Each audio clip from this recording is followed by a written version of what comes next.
Welcome back to the Sandy Trail. We are in the middle of episode 5 of season 3. After this video, there's one video left to review the last 10-11 minutes of this episode, and then we move on to episode 6. What is your future husband like? Is he handsome? Some would say. And kind. I do hope he is kind. He is kindness itself. It's really interesting how Arthur is listening to the conversation between Georgiana and her mom talking about the qualities of Harry, and I'm just like, oh boy, this is a little bit tricky, because we know that this is technically a love triangle. Harry is in the middle between Georgiana and Arthur. I'm so sorry, Mr. Parker isn't here yet. I cannot think what is keeping him. And our other guests are arriving. What are we to do? Tom went to Bath, England, if I remember right, with Mr. Price. He was supposed to be back before the dinner guests arrived, but he is not, and now Mary is technically in control of the dinner of this evening. Certain he will return soon, Mary. And in the meantime, rest assured, I shall play host in his stead. Oh, thank you, Arthur. Never mind. Arthur gonna take her place and lead the dinner party tonight. He is actually technically the next male in line to be the host of the dinner, but the dinner will be interesting, especially with Georgiana mom Agnes. She gonna have that mom test vibe, like that vibe check. Like she gonna feel Harry out, and she will have this sense of like, okay, is he the right fit for my daughter or not? Lord Montrose. Your Grace, Lady Lydia. How radiant you all look. A little side note, Arthur compliment included Harry. I was like, that's so obvious. And I might be wrong, but after Arthur complimented them on how they look radiant, I think Lady Montrose picked up on that, and she's like, She has her eyes on Arthur and Harry because she knows what's going on. Your Grace, Lady Lydia, Harry. May I introduce my mother? So it is true. She is your mother. The big question is, maybe this is so random for you, but I was thinking, are these two mother-in-laws will get along with each other, right? I can sense like the first impression playing a role in this scene. Technically, Lady Montrose and Agnes Harmon already met indirectly when Mary interrupted the tea hangout between Georgiana and the Montrose family, and Mary couldn't wait, and she told Georgiana about her birth mom, who was standing right behind Mary. But now this is a formal introduction. There is not a doubt in my mind. Well, this is both unexpected and delightful. I am indeed pleased to meet you. And Lady Lydia and Lady Montrose had a conversation after that interruption at the tea hangout, and they were talking about Georgiana and her mom. Technically, Lady Montrose already had her first impression of Georgiana mom, and now here she is meeting Georgiana mom face to face. Will her first impression of Agnes will change or what, And Lydia had that look on her face. She's like, okay, this is gonna get interesting between my mom and Georgiana mom. But they should be welcoming, right? They should be friendly with Georgiana mom. I could not wait to meet you all properly. Most especially Harry. Not to put too fine a point on it, it is customary to address the Duke as Your Grace. But he is to be my daughter's husband. Red flag number 1. Wow, right? Lady Monroe, she shouldn't have said that. I don't think she shouldn't have said that at all, or maybe say it in private. This is the first official meeting between both families, and she is disciplining Georgiana's mom on how to address the greeting, how to address Harry, on how to greet him properly as a duke, not as a future son-in-law. And to me, Agnes doesn't see Harry as a duke or someone who has money and properties and has that high reputation. She just sees him as this man that is in love with Georgiana and wants to be with her and have a future family together, nothing more, nothing less. But Lady Monroe, I feel like part of what she did to Agnes is like she is boasting about her son, you know, like he's a duke, so you gotta like bow down to him and greet him like that with that greeting. And Harry didn't mind the way that Georgiana's mom greeted him. He seemed to be very nice in approaching her and introducing himself to her and to get to know her. Like he looked forward to that.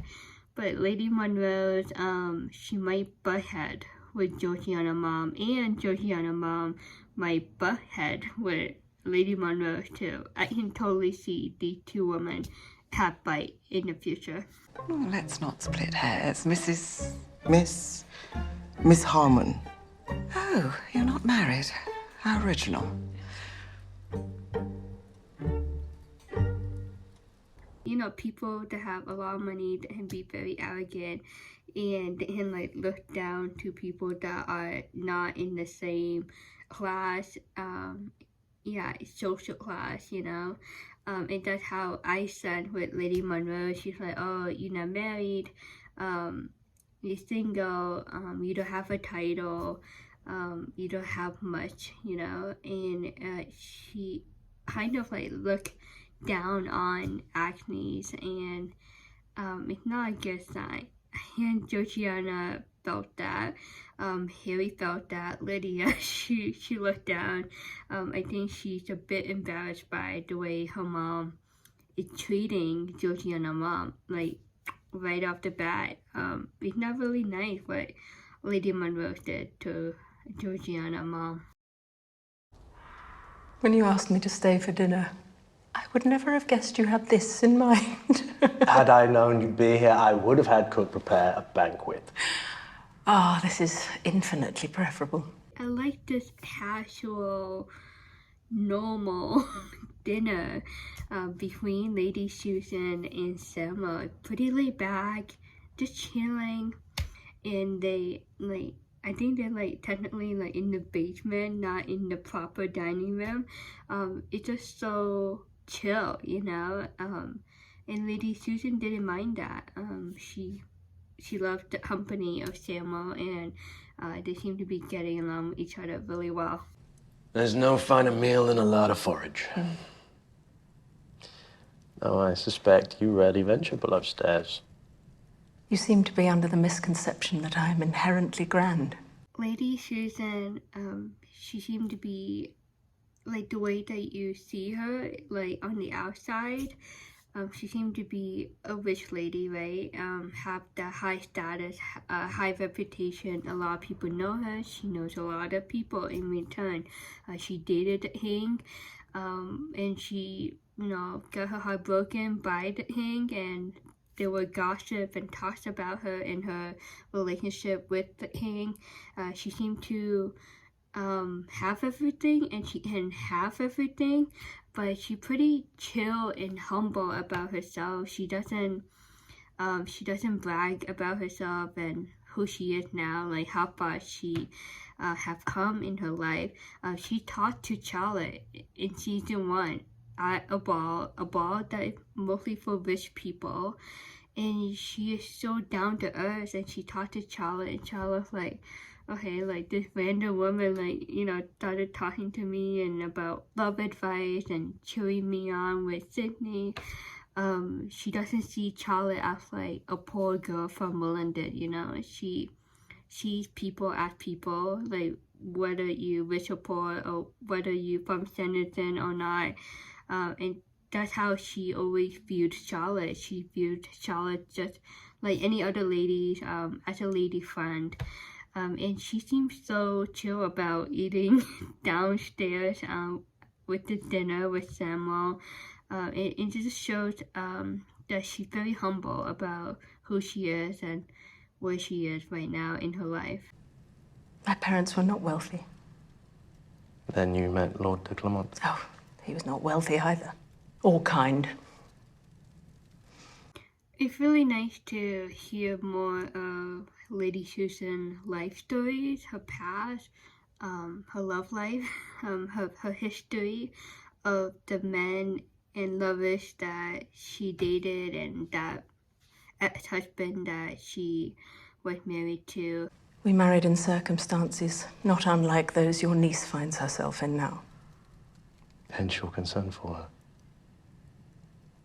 And Augusta's situation reminded her in a big way of what she dealt with her ex-husband. By the age of 30, I was a widow, with nothing to my name besides a title. That's why I pray for a happier outcome for Augusta. She doesn't want to be committed to a marriage relationship, to a very long, lasting relationship, because she went through that with her ex-husband and it was a loveless marriage, and she doesn't want to wish that on anyone else, especially Augusta.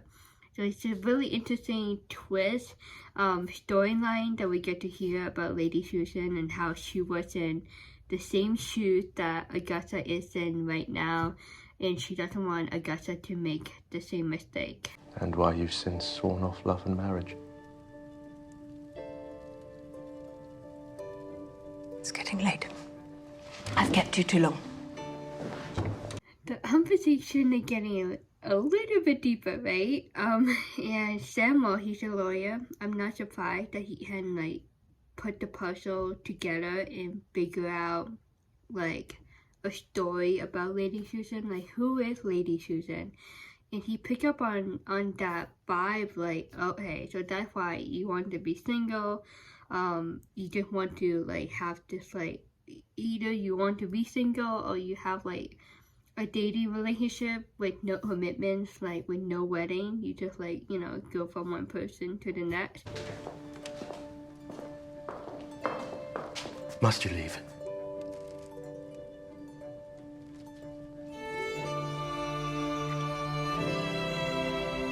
Yo, Samuel went for it. So they went in for kiss to each other. The good thing is she didn't hesitate. She went for the kiss too at the same time. I love how he got up from his seat and chased after her. He really didn't want her to leave. To me, it tells me that he enjoys her company, and I think he starting to fall for her very deeply in this deep conversation that they are having. But what he said about her though, it's basically like he solved the mystery and it struck her heart. She didn't know what to say. It's a very vulnerable topic. It's not easy to open up about your past in your past relationships, and she opened up a lot to him in this conversation, and to me it tells me that she is very comfortable with him and she trusts him. But what he said though, I think that's like another layer that she hasn't really opened up completely, and that's why she got up. She's like, yeah, this is too much for me to talk about. Forgive me. You're forgiven. And he was such a gentleman. He like, forgive me, like this is so unexpected. He was in the moment. He went for it. He did it. And she smiled, and that's the answer. She didn't mind it his. She enjoyed that first kiss they had.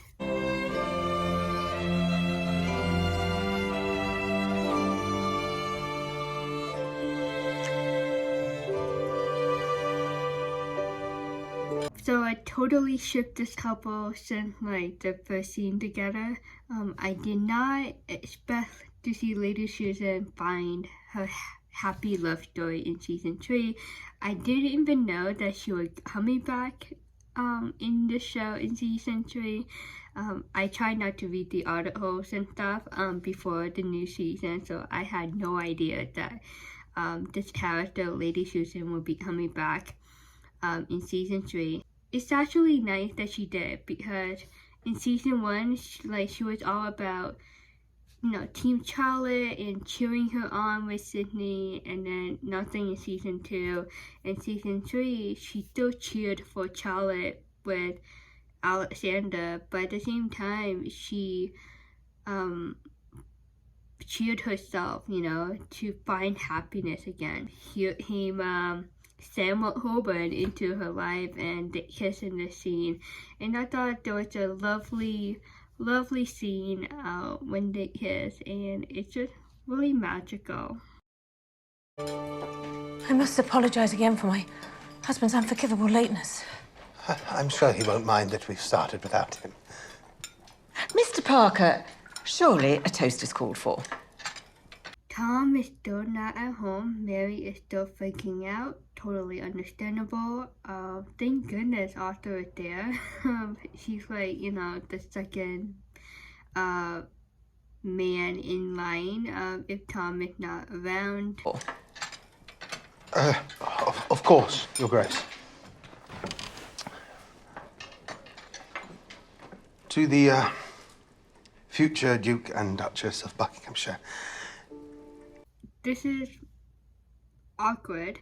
I don't know about you, but I feel like at the moment Harry is like freaking out. He's not himself. He knows the situation, the love triangle situation. He's just showing this move, just being uncomfortable. Georgiana, she knows about what's going on between her, Arthur, and Harry, but she seemed to be more calm, and she just really excited that her mom is there and is back in her life. Arthur, though, I think he is handling the situation very smoothly, even though it's tough for him to see Georgiana and Harry as a couple. I think he has better attitudes about it at this dinner. That's my opinion. May your marriage be long and happy. And may your firstborn be a son. Lady Monroe's is all about the money and the future generation. She definitely have that business mind about this marriage between Harry and Georgiana. Georgiana, she stayed home. If I were her, I would be really annoyed. I don't know how she can stay with Harry knowing that he doesn't love her and she doesn't love him, It's just it's a huge lie, and I wouldn't live with that lie for the rest of my life. Hell no. Harry, yeah, he's starting to lose it, He's just he can't handle it. To us, my love.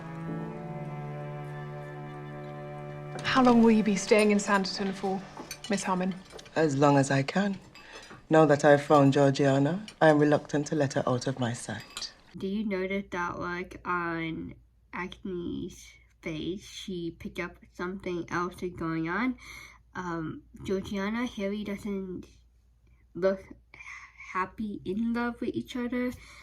It's a fake relationship, and I think Georgiana's mom is picking up on that at the dinner table. And yet it's so important to let our children spread their wings. That is very much your credo, isn't it, Mother? There's nothing wrong with a little gentle guidance now and again, Lydia. Wouldn't you agree, Mrs. Parker? Think about it. Georgiana, mother-in-law, Lady Monroe, will be close by at the family estate when she is married to Harry. I mean, I don't know. Lady Monroe's as a mother-in-law, I wouldn't be able to handle her. And now Georgiana's mom is in the picture. I can totally see the half fight between the two moms in the future. And of course, Georgiana's mom doesn't want to leave anytime soon. She wants to make up the lost time.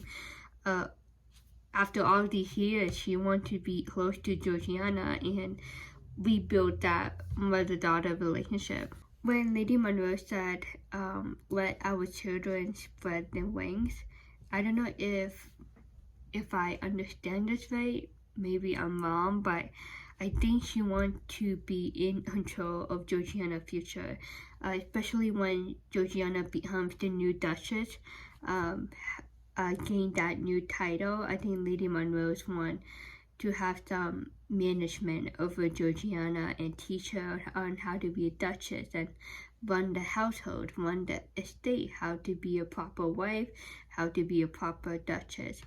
And I think she doesn't like Georgiana's mom being in the picture now because Georgiana's mom will play a role too. She's gonna keep her eyes on her daughter, of course.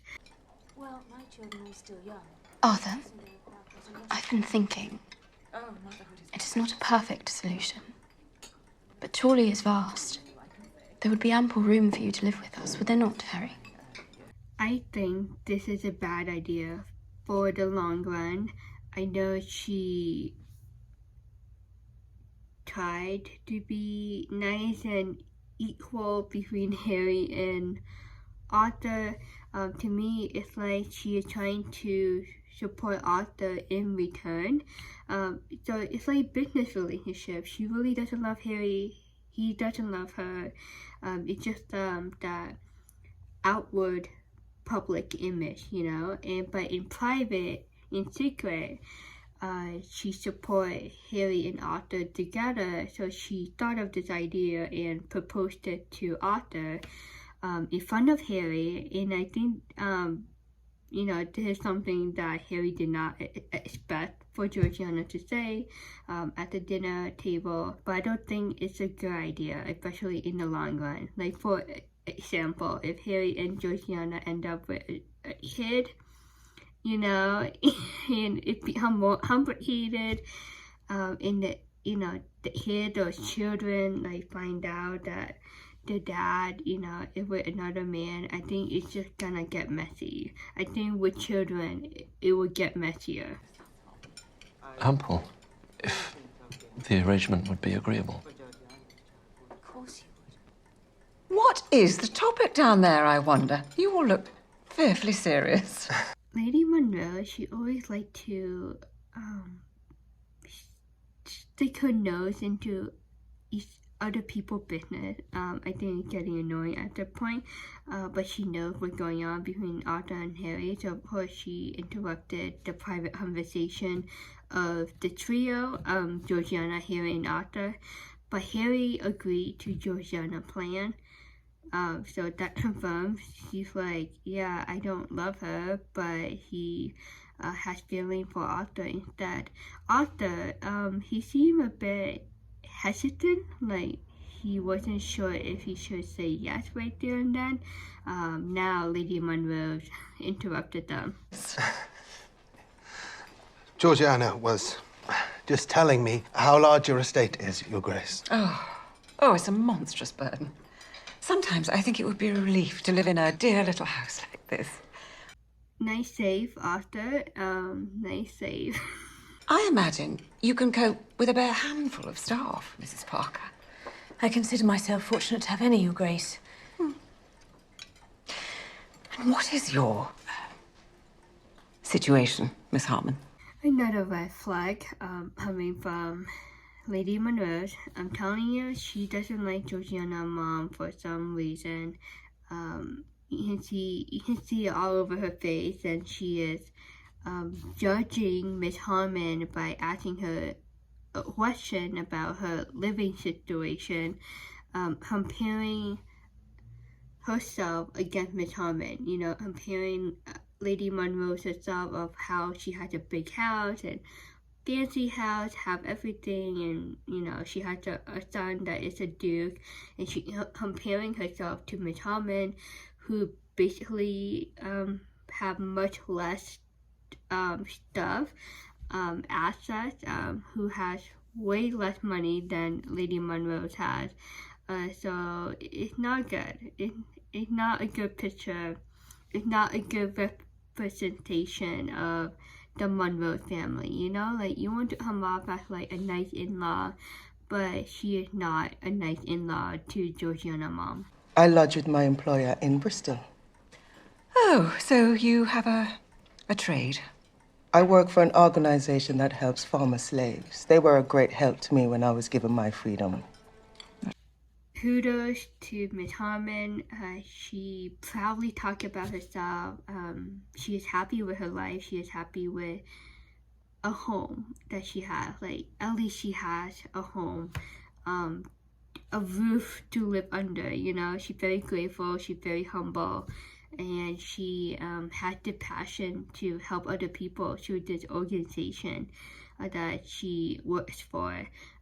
It's a fulfilled life for her, and now with Georgiana back in her life, it's even more fulfilling. But I imagine that's not something you like to dwell on. I'm not in the least ashamed of who I am. Nor should you be.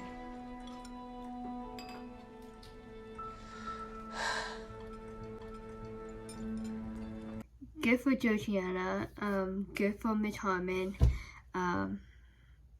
You know, it's getting ridiculous on how Lady Monroe is judging Georgiana's mom, indirectly, you know, like she's not saying it straightforwardly, but the way she talked to Miss Harmon, the way she looks at her, the way she asks these kind of questions, like she picks these kind of questions toward Miss Harmon, and I'm just like, can you like ask her about, you know, a nicer topic, you know, like, oh, what do you like to do? Like, yeah.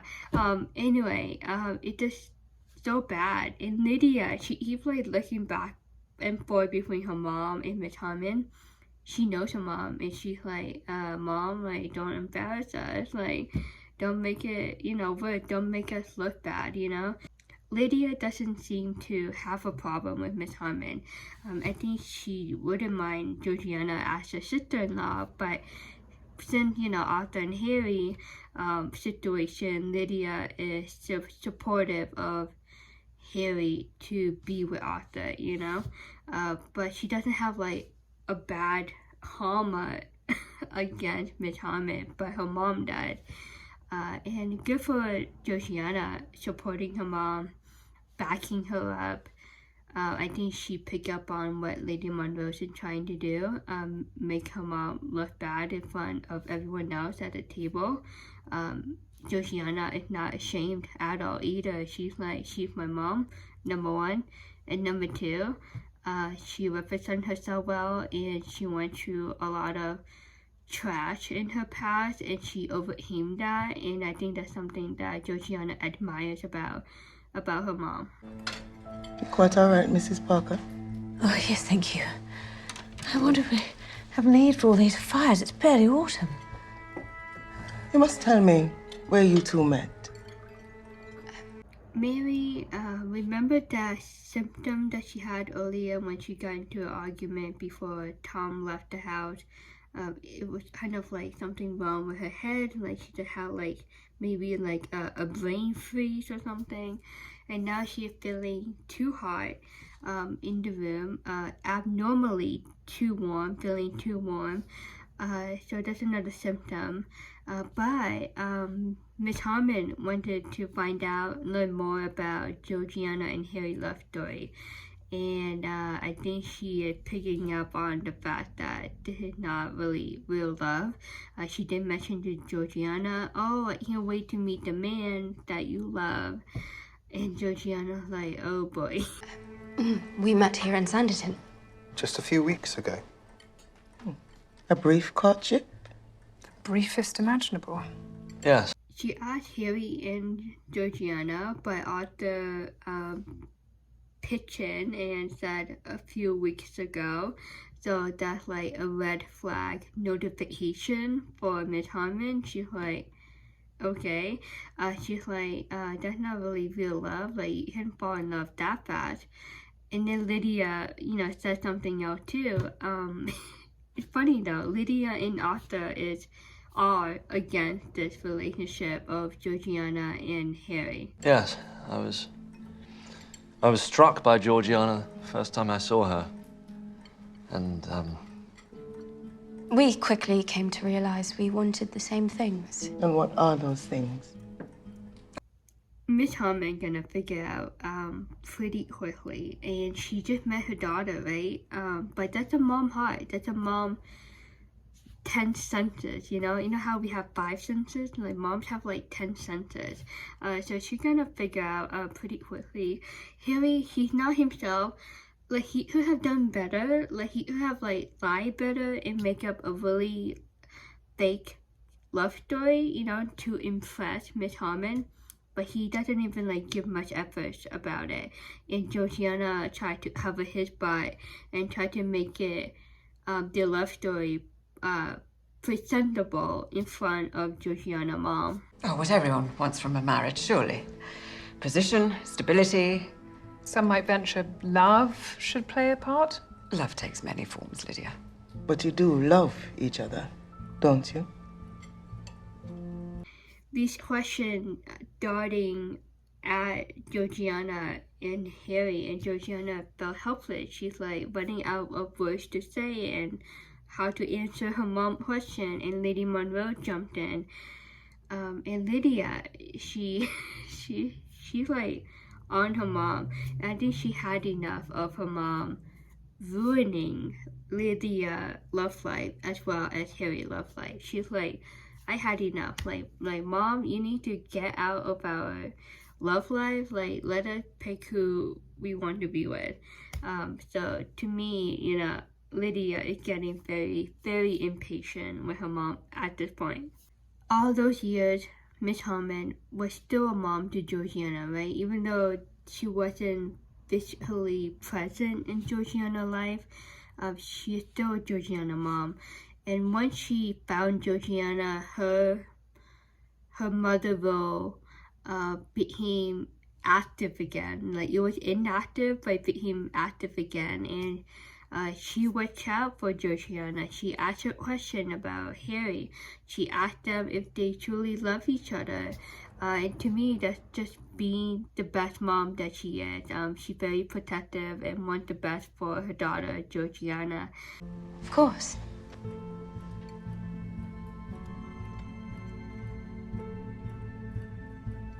Then you have my blessing. Oh. And then it was like this close, like this close. I thought she was gonna say like, nope, you don't love each other, but she gave them her blessing. So she takes it very seriously. And then Georgiana placed her hand on Harry's arm just to make it look, very presentable, very real when it's really not. And yep, it finally got to Arthur, that look on his face, seeing her hand on Harry's arm. It reminded him, that technically, in a way, he lost everything.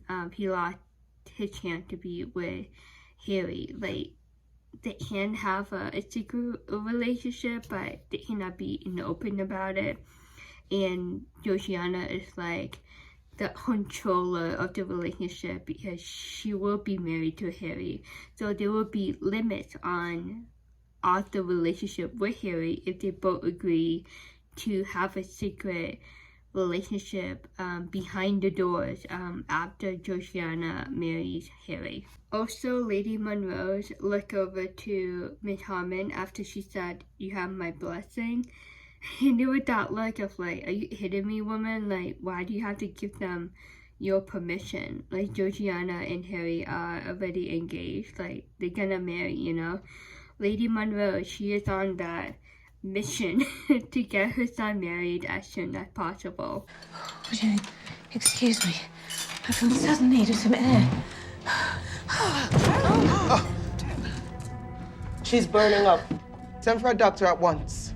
Mary finally fell. I'm sorry. I'm not saying that in a mean way, but it's just so obvious. Like, something is happening with her body, with her health, and she collapsed. And this is not good. Tom is still not at home. He's gonna freak out when he gets home. Something is wrong with Mary. Hopefully she will be okay. Why did I let myself fall in love with him? We cannot choose who we fall in love with. Augusta is very heartbroken. She's very emotional, and she's very mad at herself for going through this experience with Edward and having a really bad outcome of this relationship, this engagement. I know something of the agony you're feeling. But in time, your heart will heal. And this will come to seem no more than a distant memory. But Charlotte, she's like, you know what? You're not the only girl that went through this. You're not the only girl that is feeling these feelings right now.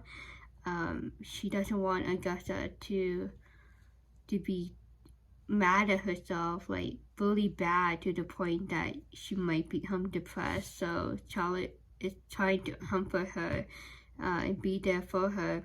And Alexander is listening in on the conversation. It's very, very intense in this carriage right now.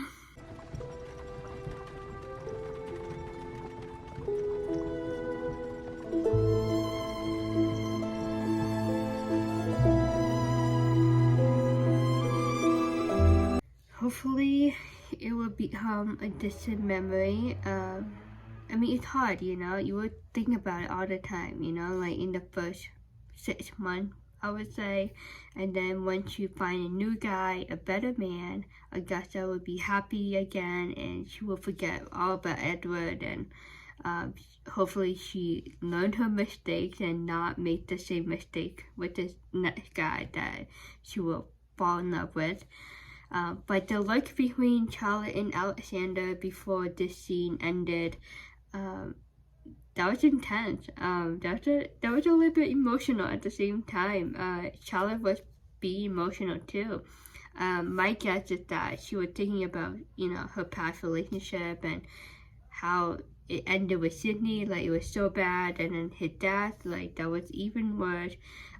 You know, Sydney's death was like that hurt, you know, like she didn't have a second chance with Sydney, you know what I mean? Like, if Sydney divorced or his wife died unexpectedly, I know that sounds mean, then, you know, Sydney would have had like a second chance with Charlotte, you know? But he died, so, you know, that was the end for good, you know, and that broke her heart the second time. And then Alexander season 2 and that messy breakup, and that resign of her job from the Heybourne family, and then the conversation and his scene in season 3 with Alexander, it adds up, it builds up the emotional intensity that Charlotte has been feeling in season 3, and I think it's rushing through her mind right now in this carriage ride back to Sanditon. And of course Ralph, you know, she thinks about Ralph in her mind too, and she's like a mess, you know, she's all over the place, and here she is, you know, comforting Augusta, and the man that she is truly in love with, and she keeps denying it, is in front of her, across from her, Alexander. Yeah, her love life, it's a mess. And of course what Alexander said to her when they were waiting for Augusta to dress up and go home, you know, he said that he respects Charlotte's choice and who she wanted to be with, even though, you know, it pains him. that was brutal honesty, and you know, that might convince Charlotte to change her mind later on. Well, well. I wasn't expecting you to return so soon. Are you going to explain yourself? What is there to explain? The next scene, I wasn't sure if I want to pull up the sounds of it. I don't know. I guess I'm tired of Edward by this point. But he is walking inside his aunt's house, and I was surprised the first time I watched this. I was surprised that she still allowed him inside the house after what he did to Augusta.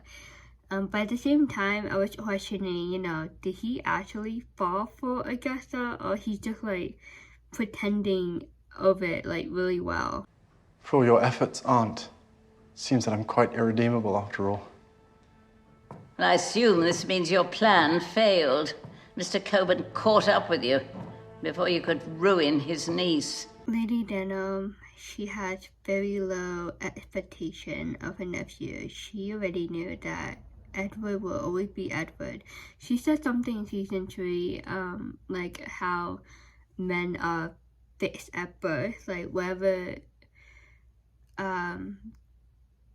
they were at birth, like their personality, their brains, their behaviors, like wherever they are at birth, like men are not easy to change or to adapt to, you know, better behaviors or better discipline. It's hard to change a man. Like a man is a man, and she is right. Edward will forever be Edward. The way he is now, it's the man that he will always be for the rest of his life. And he managed to restrain himself from shooting you on the spot. As a matter of fact, he offered us the opportunity to marry. But Miss Markham came to her senses. No. She has a lot of patience for her nephew. I gotta give that to her. Like her have like kick him out like before this situation even happened.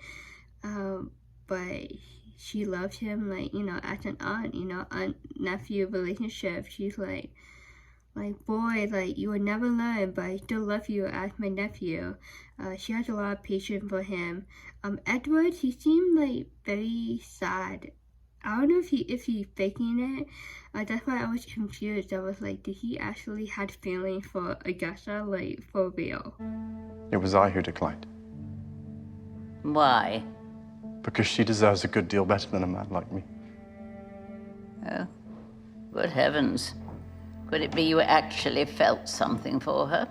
She's funny too. She's like, oh, like Mr. Heybourne who have like shot you in the head, you know, right there and then.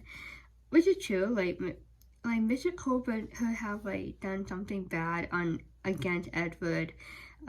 He was mad though, but he kept himself calm. I think because of Charlotte, you know. I think if Charlotte wasn't there, I think Mr. Heybourne would have acted differently in a bad way against Edward. Maybe there would have been a fight or yelling, maybe that too. But Edward did decline. He was the one that said no. He was the one that put an end to the relationship with Augusta. And then you could see the tears in his eyes, so that's why it got me confused when I was watching this for the first time. I'm like, no, there's no way that Edward is being emotional right now. Of course not, Aunt. You know me. I'm capable of feeling.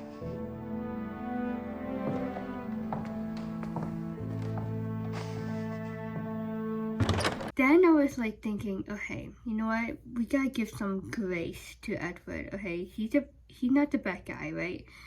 I mean, men can change for the better if they want to, but that's the nature, you know. They don't want to change themselves for the better sometimes.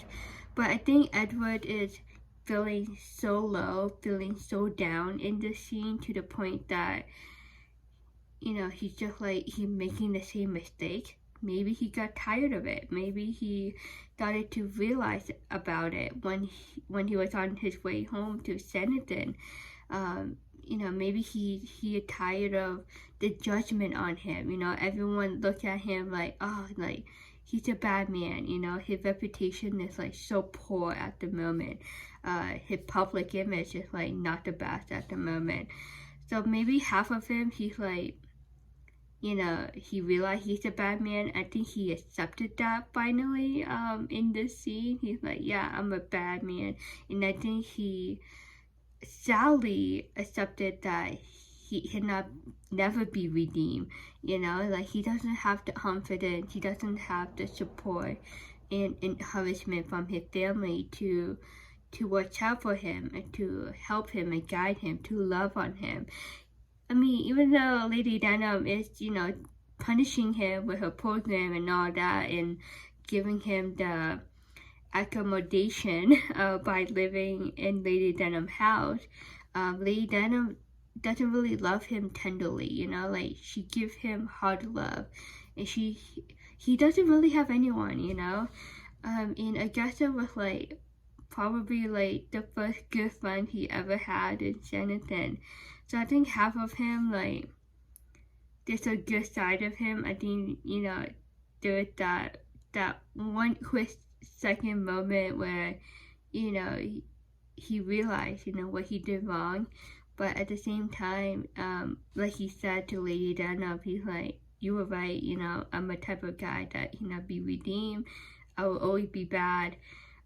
You know, he accepted his fate, you know, of how people think of him. And I think it's a bad idea, you know. I think he should work on himself and be a better man, be a better person. He can. It's a lot of work. He had to say yes to it, but he is not at the moment. Tom, at last. I know, I am fearfully late for dinner, but it was worth it. No, Mr. Price and I have finally secured all the investment we need for our hotel. Never mind that. First thing first, of course, the hotel. Tom is very excited to announce about the updates on the hotel to Arthur, and Arthur like, yeah, that's not important. Your wife, Mary, is ill right now, and that is more important than your freaking investment in the hotel. You need to come upstairs at once. It's Mary. She's gravely ill.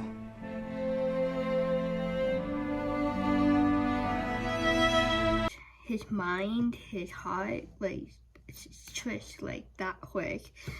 His focus, you know, switched very quickly. He's like, what? Like, how did it happen? Like, what's going on with my wife? You know, family's more important, right? I think this one short scene between Arthur and Tom holds a very important message. Family is more important than job, right? Family is more important than anything else in life besides God, in my opinion.